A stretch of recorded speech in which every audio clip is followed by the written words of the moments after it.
Hello, chismosas y chismosos, and welcome back to Bay Area Housewife of True Crime, where I like to tell the stories of the real cucuys and lloronas of the world. I'm Audrey, a paralegal turned stay-at-home mom who loves true crime. The cases I cover are wild, topics may be triggering, viewer and listener discretion is strongly advised. The people mentioned are innocent until proven guilty in court. With all that being said, grab your hot Cheetos and let's get started on today's case. Rio Lindo Academy is a 52-year-old Seventh-day Adventist institution operated by the Northern California Conference of SDAs. At any given year, they have a small, in comparison to public schools, a small group of students that both have the option to live there in the dormitories or be what they call day students, where you would make the 6-mile drive up the windy road of the mountain to make it to the school, not to mention the additional commute you may have from your home.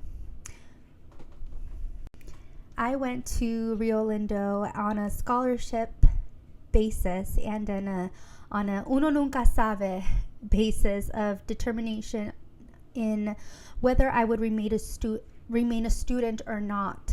That's right. For the entirety of my time at this boarding school, my mother would tell me that uno nunca sabe. One never knows if the small portion of the parental responsibility of the monthly bill was going to be paid. So at any given moment, I never knew what my fate at the school would be. I lived with this trauma and still do to this day for 3.5 years until I was kicked out because I was a bad kid. But that's also an institution that has a prophetess, Ellen G. White, who has written and said that God does not love naughty children. So, and yeah, they told me that I was a bad kid. One of the deans at my dorm, a grown woman who was hired to look after the girls' dorm, told 16-year-old me that I was going to end up in jail and pregnant by 18. She was not privy to the fact that I was still a virgin, but that's neither here nor there, nor anybody's business.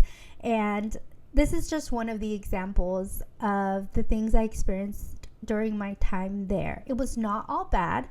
As I previously mentioned, I grew up in an abusive home and anywhere but there was a haven to me. So I loved living independently and just in charge of myself, instead of being instead of always caring for the needs of my younger siblings, who they will tell you I helped raise. Not everything was bad at Rio. I did meet incredible people there who I remain in contact to this day. I will never forget the teachers who made me feel seen, who made me feel like I was not a minority, who told me that I was smart, who told me that it wasn't if I'm going to college, but when I was going to college. Miss Reichard, Mrs. Schmidt, Mrs. Pride, Mrs. Yingling, Mr. and Mrs. Nicola, Mr. Chapman, Mr. Madrid, Miss Garcia, and Mr. and Mrs. Martin. But just like the dean I previously mentioned, there are bad bananas, real-life cucuys and lloronas. On May 30th of this year, the Seventh-day Adventist magazine called The Spectrum issued an article titled "The Girls Know: Allegations of Harassment and Insubordination Arise at California Academy," written by Shanton Witherspoon. It suggests that the tight-knit community of Rio Lindo Academy that work, live, and play, worship together are perhaps a little too close. In April of this year, Mr. Mark Tamahana was placed on administrative leave due to what they called insubordination. There is a change.org petition and a Google Doc letter of support for him. Rio's athletic director, Kevin Hardesty, is also in the hot seat and facing allegations coming from both male and female students and even former staff. His victims allege he made them feel uncomfortable by invading their personal bubble, raised his voice in anger towards them. In addition, there is video evidence of Mr. Hardesty's nasty pedo hands on a student girl's ass. As of this recording, Mr. Hardesty continues in his position as the athletic director at Rio. At once, he was even the vice principal of this lovely academy. The aforementioned Spectrum article states that the only member who is facing disciplinary action is the one encouraging students to speak up, Mr. Mark Tamahana. One former student will never forget how Mr. Hardesty would stand very close behind her and ask her to bend over. Another student will live with the trauma of Mr. Hardesty making comments on her and her fellow classmates' bodies, how he touched them inappropriately and made them feel small with using humor and jokes. Mr. Hardesty is known to slap students on the ass with his clipboard, following by telling them to run faster. He is also a known yeller and has broken his clipboard out of anger during heated games.